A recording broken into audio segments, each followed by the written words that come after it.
Hello there. Today I'd like to tell you about and taste with you a wine that I found in a wine shop that slightly surprised me. This is Marc Kreydenweiss's Perrieres Costieres de Nimes 2015. And what interested me about this wine is that it's a wine from a producer most well known for their wines from Alsace, as opposed to Costieres de Nimes down on the borders between the Rhone Valley and Provence in southern France.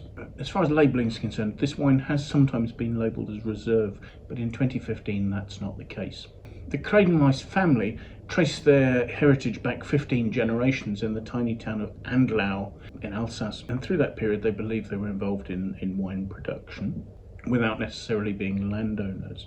However, in 1945, René Kreydenweiss married Denise Gresser, and Denise's father, Alfred Gresser, had some really rather impressive vineyard holdings, including vineyards in what are now Grand Crus, places like Monchberg and Castelberg. And Denise and René took over the running of the estate from her father.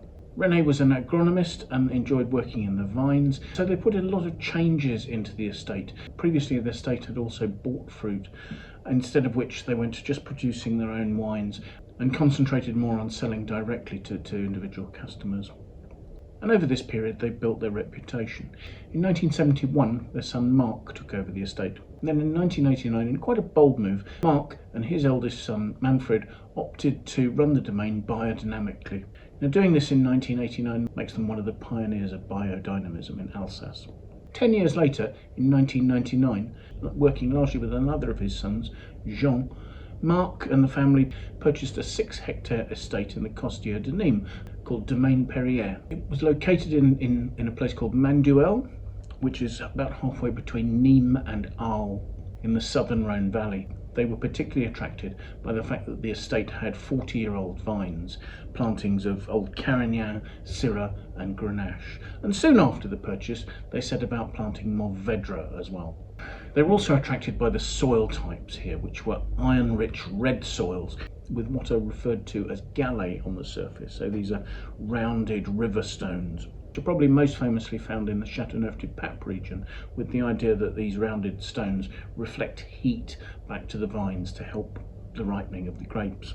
The subsoils here are free draining, comprising gravels composed of silica, limestone, sandstone and flint. Biodynamic farming was practiced here from the outset, and they're certified by Biodynamic.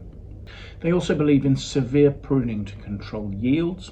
This starts with debudding, there's removal of excess shoots to allow sunlight penetration to ripen the grapes, and there's thinning of bunches for balance. So not just thinning the number of bunches, but making sure that the distribution on the plant is even, so all the bunches receive the same amount of nutrients from the plant. Basically, they're trying to set up the vines to allow the penetration of sunlight, to allow aeration, and to allow the vines to grow in a balanced way. Now, 2008 was a year of change and of tragedy for the Kreydenweiss family. Evidently, Marc's eldest son, Manfred, died in a forestry accident, aged just 37. Marc opted to relocate and live full-time at the estate in Costieres de Nimes, leaving his youngest son, Antoine, to run the estate in Alsace. They do have a make point on their website that Marc's other son, Jean, principally runs the property here. Now, the varieties that I've seen noted as going into this wine vary substantially. More recent wines tend to have a varietal blend that's predominantly Syrah with some Grenache. I've seen some other vintages which are Syrah and Mourvedre. However, the label of this states, and in this order, Mourvedre, Syrah, Grenache and Carignan. So I'd expect if it's written on the label that Mourvedre should be the principal grape variety here, with the others in volumes in descending order. The fruit here is all hand-picked, and they talk about double sorting. So my assumption is that there'd be a sort in the vineyard and a sort at the winery. Everything's destemmed and crushed. Fermentation starts with the fruit's own yeast, so the indigenous yeasts that have come into the winery from the vineyard, and maceration is kept short, it goes on for just a week. The wine undergoes a short, gentle pressing and then ages in seasoned oak foudre. So these are the large oak casks that you'd expect to see in the cellar of an Alsace producer. The wine stays in these seasoned French oak casks for a year and then is bottled without fining. I note that they say the wine is suitable for both vegetarians and vegans, so there's no animal products being used in there. So let's have a look at it and see what we make of it, shall we? Looking at the colour, there's actually quite a reasonable depth. It's a dark ruby. The colour may just be starting to gain a slight brown hue at the rim, but it's still predominantly red. Looking at it, the label says this has 14% alcohol, and it's quite readily forming tears on the side of the glass there. So I'm expecting a wine with a little bit of weight and richness. So let's have a look at the aromas, shall we?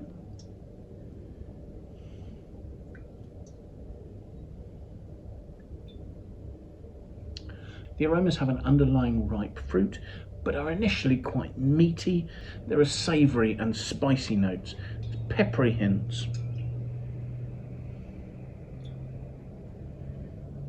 Touches of forest floor. It's almost a rich, ripe, licoricey hint as well. So let's taste.